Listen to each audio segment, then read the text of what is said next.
when you grow up, the differences between choosing a major and choosing a career.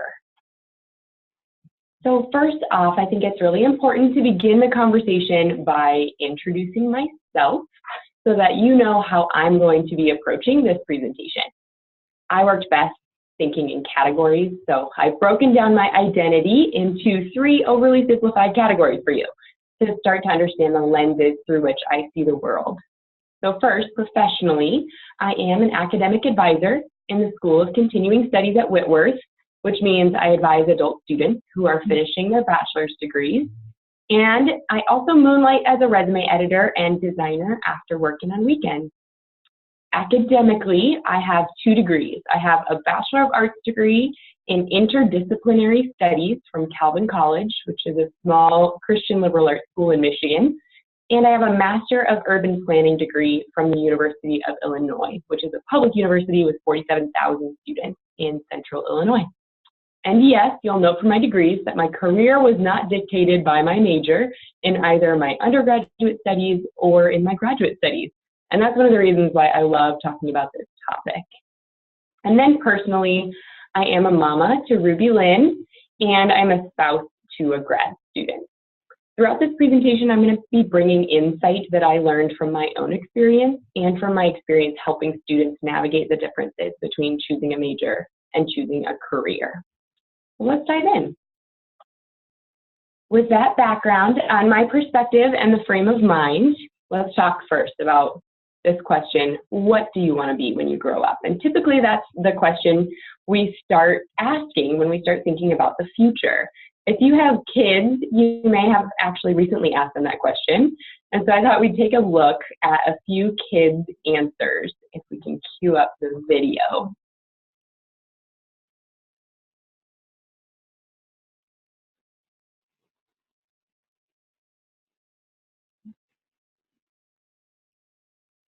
I'm going to be a bubble master.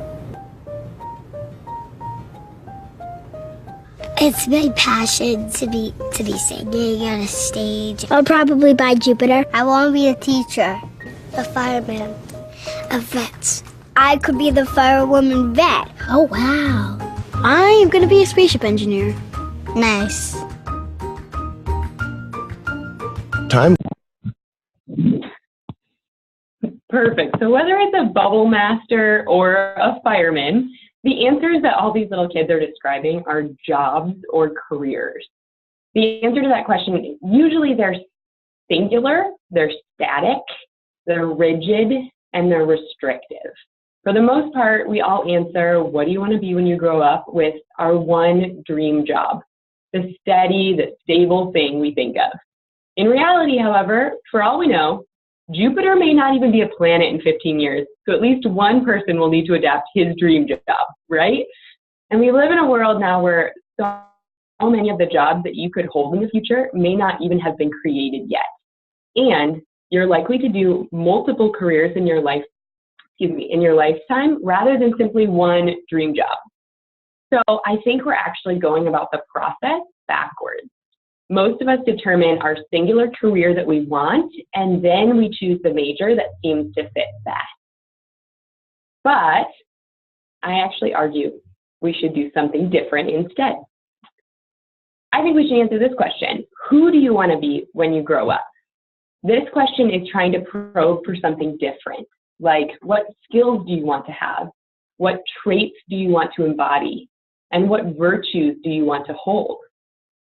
If you can start here, the answers to this question can help you determine what major to pursue, which can lead you to opening up a variety of career options in the future that, in the long run, will hopefully be more satisfying and more personally fulfilling. So, next slide. In this comic strip, Charlie Brown asked Linus, what do you think you'd like to be when you grow up?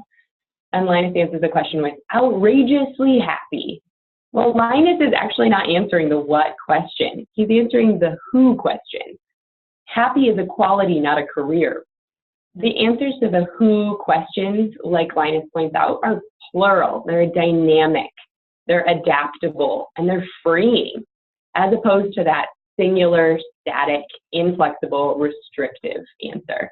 So I think this is the first question we should be asking our kids and ourselves.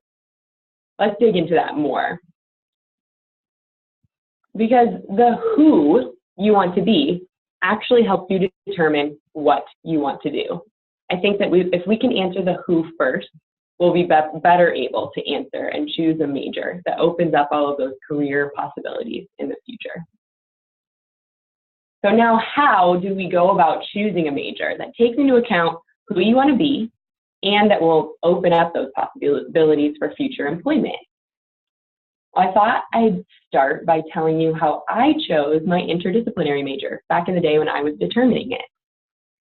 When I thought about who I wanted to be in the future, the traits that I wanted, the skill sets I was interested in, I knew I could pinpoint a few things. One, I knew I wanted to be able to express creatively. Two, I knew I wanted to be surrounded by people in different fields of work. I wanted to study a diverse amount of topics. Three, I knew that learning how to communicate across cultures and socioeconomic divides and gender identities was very important to me. Four, I knew I loved the built environment and I loved its inner workings. The cities just fascinate me. Five, I knew I wanted to utilize what I was already good at.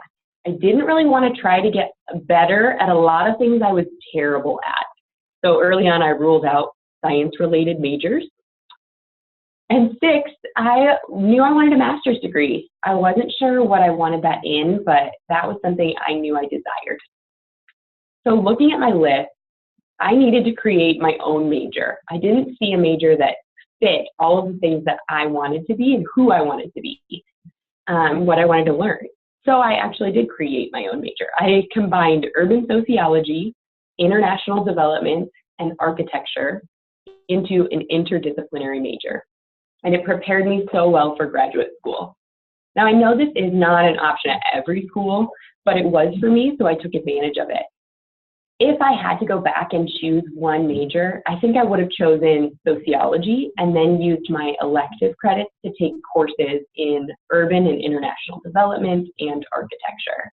I would have focused my projects on things that I enjoyed, and I would have studied the country of Kenya, because I love that country, and I would have thought about construction and the intersection of Kenya and its constructive needs. So that's where my story comes in. But what about you? What's your story? Here's another example to consider so you can start thinking about your answers to that question of who you want to be when you grow up. So student A, number one, loves interacting with people in a one-on-one setting. Two, he's good at forming and sustaining relationships.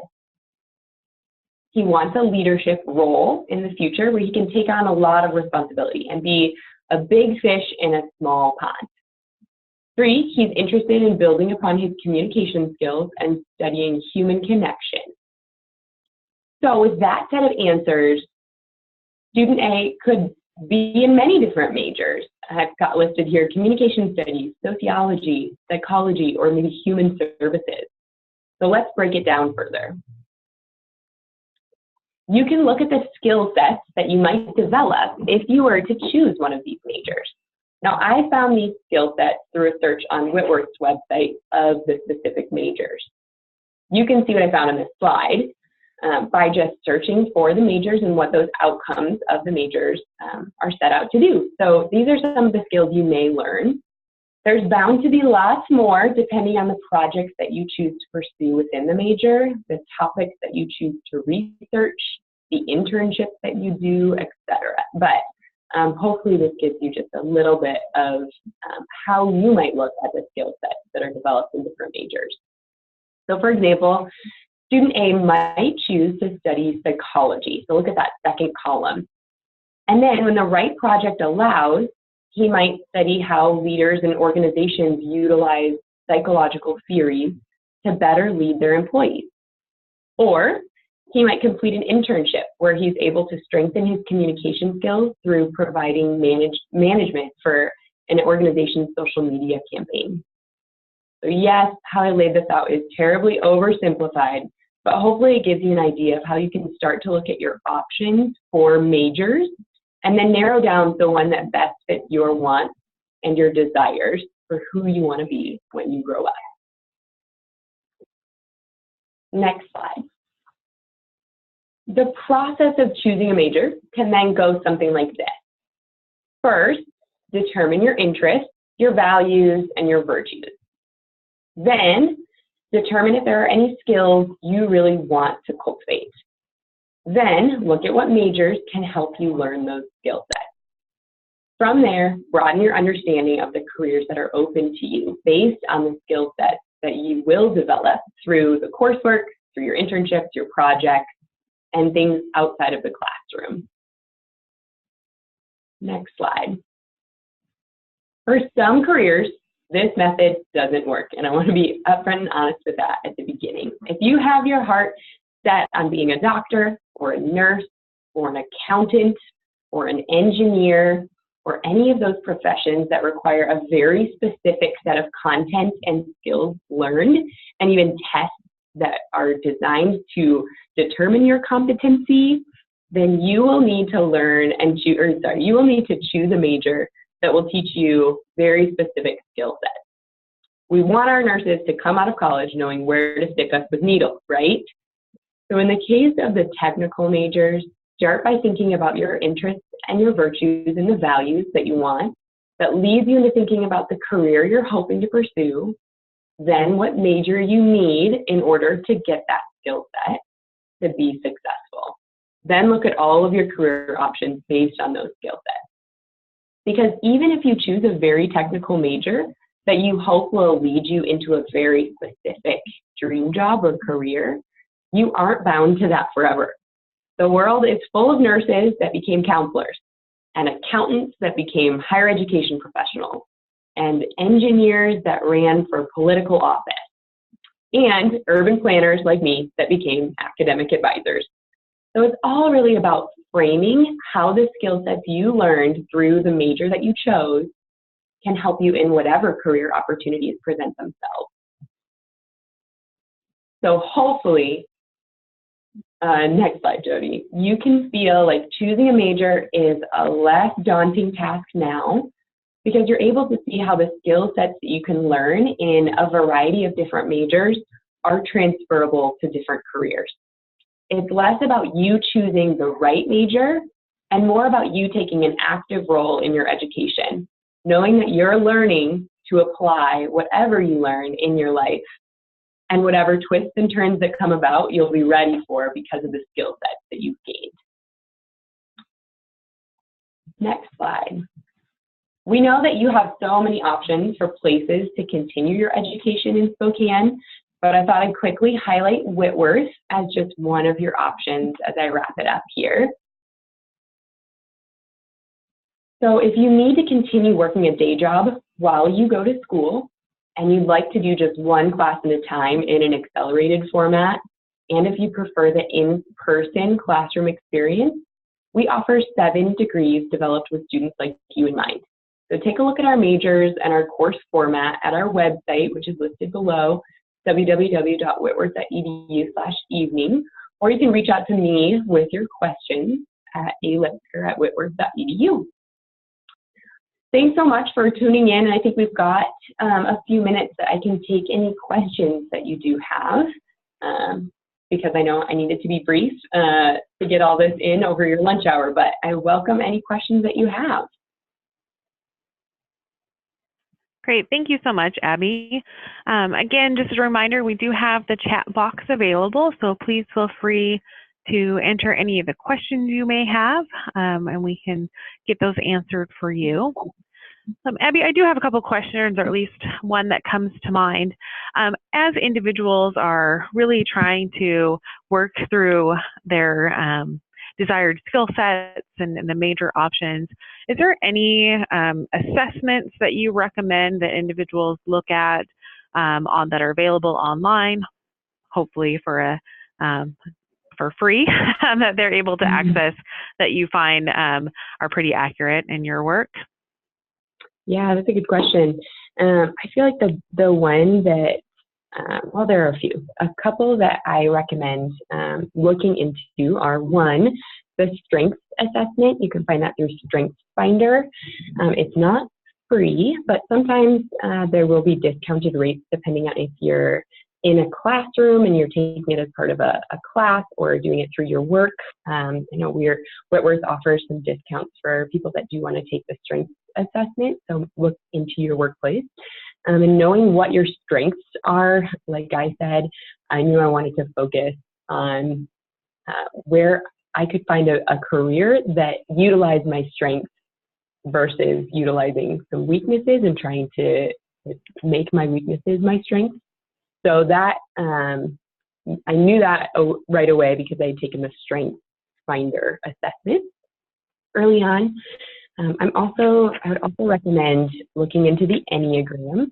And both of these are not, you'll notice, they are not career finders. I think that's important. And I actually don't love the tests you can take online that pinpoint you into certain careers, because I think it can get us into a narrow mindset instead of broadening our mindset. I'd rather we learn about ourselves and then what are we already good at so that we can become better at that and serve the world through utilizing our strengths. So the Strengths Finder, and then the Enneagram. And the Enneagram is another way to just understand yourself and your motivation. And then through the Enneagram, I think you can find out who you are so that you can figure out what motivates you in the workplace as well. And then how to choose your major based on that. Hopefully that's helpful. The Enneagram is free. There's a lot of free podcasts on the Enneagram, and you can also take tests. But the whole concept of the Enneagram is really that there's not a test that will determine this for you. You really have to look at the characteristics and listen to people talking about the characteristics of each type in order to figure out who you are in the number scale of 1 through 9. So yeah, I'm willing to take any questions on that too. If you want to email me for specific links to podcasts or websites, you can find out more on those topics. Oh, yeah, that sounds great, Abbie. I will maybe include that in the description of our webinar as well, because I think a lot of people might be interested in that. We do have a question that came through. The question is, how can we market the skill sets acquired through the major and looking for jobs after completing the degree? Yeah, that's a great question. So I think your resume is a tool, an underutilized tool, where we need to be marketing what we've learned in the classroom in ways that show the skill set can be utilized from the classroom in the workplace. So I think that there is opportunities for you to show curriculum that you've learned in your resume, or specific outcomes that if any of your professors put their outcomes in syllabi that you have, you can take those outcomes, determine which ones actually held true once you finish the class, and use some of the language from those outcomes in your resume as well. So I've as a resume editor, I've done this through adding a little section on people's resumes. I recently did one for an MBA student and added a little section of specific things that she had learned through her MBA coursework that would have been very helpful in the career that she was looking for. So that's one way of doing it. I also think you can put the language that of the coursework that you've studied. You can pull out specific words from the skill set and include those throughout your resume in the action verbs. So yeah, I'm willing to, I know that's a little vague. There's not like a singular answer, but hopefully that was a little helpful. Oh, that's great. Thank you. And let's see, another one that has come through is, what is the best way to figure out if the career I'm interested in requires a specific major? Yeah, that's a good question. I think you would need to research that a little bit. So there are some we just know, right? We know that nurses If you want to be a nurse, you need to have a specific set of skills. If you want to be a doctor, you need to be able to pass your MCAT. If you want to be an accountant, you may need to get the CPA license. You need certain skill sets for that. But I think I've done a lot of Google searching on, like, I want to be an engineer. What majors might I pursue? And through that, you can find out that, if you want to be a certified engineer, typically you will need to go through a certified university that has specific certifications that they are credentialed in. But there are engineers out there that do not have the credential and are working in different areas of engineering as well. So I would do Google searching a lot, and that's how I have found it in the past. And just ask people, ask your coworkers, ask your academic advisors, ask us. The advisors at Whitworth, ask a lot of people before you start. Know your end goal, know some of your end goals, so that we can figure out the best pathways to get you to your end goal. That's great. I would also add to that is just informational interviews. I highly recommend individuals who are considering different career pathways. Typically, especially in Spokane, someone knows someone who is doing what you are interested in pursuing, and just asking for a 30-minute informational interview, just buy the person a coffee or a tea, just to learn a little bit more about how they got on their career pathway to be what they're doing currently. Because as Abbie's really demonstrated today, you don't necessarily have to start off in one specific area and to evolve into another with your education. So appreciate that. Definitely. And you can go search on, if you go to Indeed.com and you're looking for jobs, often they will say preferred majors if you're looking at specific careers, preferred majors or experience in that major. And that's where you can utilize projects that you've done, internship opportunities, that can demonstrate that you have a certain skill set, even if you didn't major in what that job is asking for. So that's what I've done in my career up until today. I've gone a lot of different places with it, and always just have demonstrated that I didn't need a degree in urban planning to be an academic advisor, but I can show you how what I've learned, my communication skills, the ability to read people, my love of sociology and cities can actually translate into building community on a one-on-one basis. So you can explore what's in job descriptions as well to see if you need a specific major or if you can use your translatable skill set. Yeah. Great. Does anyone else have any questions? Feel free to enter them into the chat box.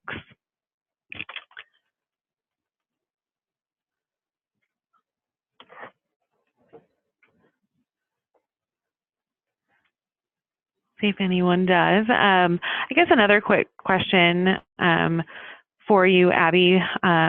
Whitworth has a great variety of programs, and I certainly don't expect you to know everyone else's programs as well. But what would you say as far as Whitworth's programs? They're all very strong, obviously, but could you describe just a little bit more about your formatting so that in the evening 8-week courses, so everyone has a kind of an idea of just the variety that's available there at Whitworth? Yeah. So we've got these two business programs, one that's focused on business, one that's more on management and accounting, getting you ready to be a CPA. Then we've got our 4 interdisciplinary majors, which are interdisciplinary, meaning that they are utilizing sociology, psychology, some criminal justice, public service, lots of different areas of study combined into one degree. So essentially what I did with my interdisciplinary degree is kind of our humanities degree.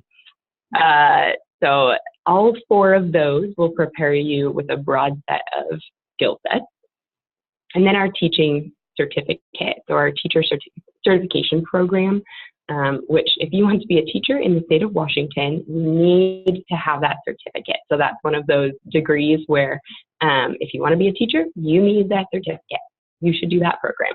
It doesn't mean that you can't do a different route to get there. You can, but if you want to be a public school teacher in the state of Washington, you're going to need a certification. So the way that all of our programs operate is through a 6-week course format. So each course is 6 weeks long, and the courses typically are once a week in the evening from 6 to 10 p.m. and 2 all-day Saturdays from 8:30 to 4:30 over the course of those 6 weeks. So twice a week at the most, our program. We do have some classes that are in hybrid format where you can do a little bit of the work in person and a little bit online. But most of our courses are the once a week and 2 all-day Saturdays. We do not offer any online programs. We really are an in-person school that wants that face-to-face interaction with students. Does that help explain a little bit more of our programs, Jody? It does. Thank you. I also want to point out that, Whitworth has some great options, as you'll see, obviously, as Abbie just went through. There are going to be very similar programs throughout the community. And so Greater Minds, our role is to really help identify where your best fit is. And so every school is a little bit different, as Abbie kind of explained, the 6-week classes, the evening in person. If you are looking for a business program, but evenings aren't available to you, there's going to be some great options at other institutions that Greater Minds can really help identify those. So I greatly appreciate Whitworth's programs, but we know, as I'm sure they'll also admit, aren't always the best fit for every single individual. So Greater Minds really can help identify what programs that are similar and may be able to be a great fit for you as you are exploring which majors are going to give you the skill sets that you're looking for. So. All right, well, it doesn't look like anyone else has added to our chat box. So please do feel free, if you do come up with any questions, to reach out to Abbie. Her email address is there on the screen. And we do appreciate everyone taking some time out of their lunch hour to join us today. We will have this video available for viewing, hopefully by Friday afternoon, on the Greater Minds website, which is going to be greatermindsspokane.org. And we welcome everyone to rewatch or share with your friends to help kind of spread the information about how to be choosing a major versus choosing a career. So again, thank you, Abbie, for taking the time today to join us and to give us a little bit of insight. We greatly appreciate it. Yeah, thank you for the opportunity, Jody. Appreciate the time. Great.